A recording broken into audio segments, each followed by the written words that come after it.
ہماری آج کی کہانی کا نام ہے نہیں ہے چیز نکمی کوئی۔ اسے مہوش اسد شیخ نے لکھا ہے۔ یہ ایک لاپرواہ لڑکے ارسلان کی ریاضی کی کتاب کا منظر ہے، جس نے کورونا کے باعث اسکول میں ہونے والی چھٹیوں کے دوران کتنے ہی دنوں سے کتاب کھولنے کی زحمت نہیں کی ہے۔ ایک جگہ پڑے پڑے جسم درد سے چور چور ہوا پڑا ہے۔ ہلکی ہلکی حرارت بھی محسوس ہو رہی ہے۔ ایسا لگ رہا ہے کہ مجھے بھی کورونا ہو گیا ہے۔ ایک کے ہندسے نے اپنی کمر پہ ہاتھ رکھ کر کراہتے ہوئے کہا، میں جسمانی طور پر تو الحمدللہ ٹھیک ٹھاک ہوں، مگر بوریت سے برا حال ہے۔ دو کے ہندسے نے شکر کا کلمہ ادا کرنے کے ساتھ اپنی بوریت کا رونا بھی رویا۔ اور مجھے دیکھو، ایک جگہ پڑے رہنے سے موٹا آلو بن گیا ہوں۔ کتنے ہی دن ہو چکے ہیں کوئی کام نہیں کیا، بیٹھ بیٹھ کر اچھا خاصا موٹاپا چڑھ گیا ہے۔ 8 کے ہندسے نے اپنے گول مٹول پیٹ پہ ہاتھ رکھتے ہوئے افسوس کیا، میرا جسم تو ماشاءاللہ سمارٹ ہے، پر منہ جانے کیوں دن بدن موٹا ہوتا جا رہا ہے۔ 9 کے ہندسے نے تشویش کا اظہار کیا، میرا معاملہ آپ سے برعکس ہے، منہ تو ٹھیک ہے مگر پیٹ کیا کیا جائے۔ 6 کے ہندسے نے پیٹ پر ہاتھ رکھ کر افسردگی سے کہا، اپنی حالت اسے پریشان کیے دے رہی تھی۔ آپ تو اب بھی بلے لگتے ہو بھیا، مجھے دیکھو، منہ ایک طرف اور پیٹ دوسری طرف بڑھے جا رہا ہے، شکل ہی بگڑ گئی ہے میری۔ اپنے ٹیڑھے منہ کو چھوتے ہوئے 5 روحان سا ہوا، مجھے لگتا ہے یوں ہی پڑے رہے تو کورونا سے نہ سہی ویسے ہی خود کو بیمار سمجھتے ہوئے مر جائیں گے۔ ارسلان نے تو کتاب کھولی نہیں، ہم خود ہی ہمت پکڑتے ہیں اور کچھ ورزش کا انتظام کرتے ہیں۔ 4 کے ہندسے نے اپنے تئیں مفید مشورے سے نوازا، کیا ہم یوگا کریں گے؟ 1 کے ہندسے نے حیرانی سے پوچھا، یہ یوگا کیا ہوتا ہے؟ اب حیران ہونے کی باری 9 کی تھی۔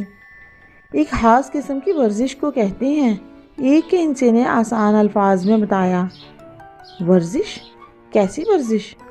ہمیں تو ورزش کرنی نہیں آتی۔ 5 کے ہندسے نے پریشان ہوتے ہوئے پوچھا، پیارے بھیا، ہم سب مل کر کوئی باغ دوڑ والی کھیل کھیل لیتے ہیں، یہ بھی ایک قسم کی ورزش ہی ہوتی ہے، یوگا کرنا ضروری تو نہیں ہے۔ 4 کے ہندسے نے پیار سے سمجھایا، اوہ اچھا، چلو پھر ہم سب پکڑن پکڑائی کھیلتے ہیں، بہت مزہ آئے گا۔ 5 کا ہندسہ بات سمجھ گیا تو خوش ہو کر اپنی تجویز پیش کی، چلو ٹھیک ہے، سب آ جاؤ، ہم کھیلنے لگے ہیں۔ 7 کے ہندسے نے خوشی سے چلانا شروع کر دیا، آپ بھی آ جاؤ نا۔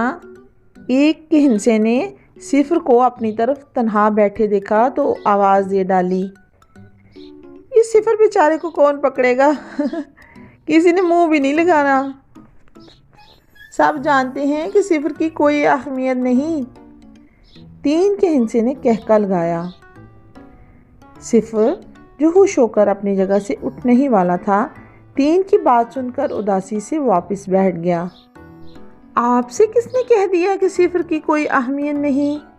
1 کا ہندسہ جو 0 کی اہمیت سے خوب واقف تھا، اس نے 3 کو آنکھیں دکھائیں، لو، اس میں بتانے والی کیا بات ہے، یہ تو سبھی جانتے ہیں۔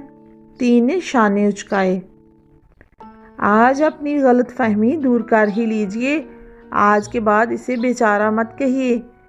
0 بھلے اپنی کوئی قیمت نہیں رکھتا، مگر یہ مت بھولو کہ یہ جس کے ساتھ کھڑا ہو جاتا ہے، اس کی قیمت 10 گنا بڑھ جاتی ہے۔ مجھے ہی دیکھ لیجئے، 0 کی اہمیت مجھ سے زیادہ کون سمجھ سکتا ہے؟ میں تنہا آپ سب کے ساتھ کھڑا ہوتا ہوں تو سب سے کمتر سمجھا جاتا ہوں، مگر جیسے ہی 0 میرے پہلو میں آ کھڑا ہوتا ہے، میری اہمیت آپ سے بڑھ جاتی ہے، میں 1 کی بجائے 10 کہلانے لگتا ہوں۔ بالکل اسی طرح آپ سب کی قیمت بھی 10 گنا بڑھ جاتی ہے، بس خیال یہ رکھنا ہوتا ہے کہ 0 کو اس کی درست جگہ پر رکھا جائے۔ 1 کی بات سنتے ہوئے 3 کا سر شرم سے جھکا جا رہا تھا۔ 0 ہی نہیں بلکہ اس دنیا میں کوئی بھی شے بیکار نہیں، اپنی اپنی جگہ پر ہر کوئی اہمیت کا حامل ہے، بات ساری یہی ہے کہ ہم سمجھتے نہیں، مگر کبھی نہ کبھی ہمیں اس کی اہمیت اور اپنی غلطی کا احساس ہو ہی جاتا ہے۔ دو کے ہندسے نے گفتگو میں حصہ لیا۔ کبھی کبھی کوئی شے ہماری نظر میں تو بیکار ہوتی ہے، مگر وہی چیز کسی اور کے لیے بہت اہمیت رکھتی ہے۔ علامہ اقبال نے کیا خوب فرمایا ہے، نہیں ہے چیز نکمی کوئی زمانے میں، کوئی برا نہیں قدرت کی کارخانے میں۔ ایک کے ہندسے کی بات سب بہت توجہ سے سن رہے تھے اور اس کی تائید میں سر بھی ہلا رہے تھے۔ مجھے معاف کر دو صفر۔ تین کے ہندسے کو اپنی غلطی کا احساس ہو چکا تھا، وہ ہاتھ جوڑتے ہوئے آگے بڑھا۔ ہم سب بھی معافی کے طلبگار ہیں۔ باقی ہندسے بھی صفر کے قریب چلے آئے۔ آپ لوگوں کو اپنی غلطی کا احساس اتنی جلدی ہو گیا، میرے لیے یہی کافی ہے، معافی مانگ کر مجھے شرمندہ مت کیجیے۔ صفر نے خندہ پیشانی کا مظاہرہ کیا تو سب کے چہرے کھل اٹھے۔ فرتے جذبات سے تین صفر کے گلے لگ گیا۔ سب نے تالیاں بجا کر انہیں سراہا۔ یوں ہی ہنستے مسکراتے سب ہندسے مل کر پکڑن پکڑائی کھیلنے لگے۔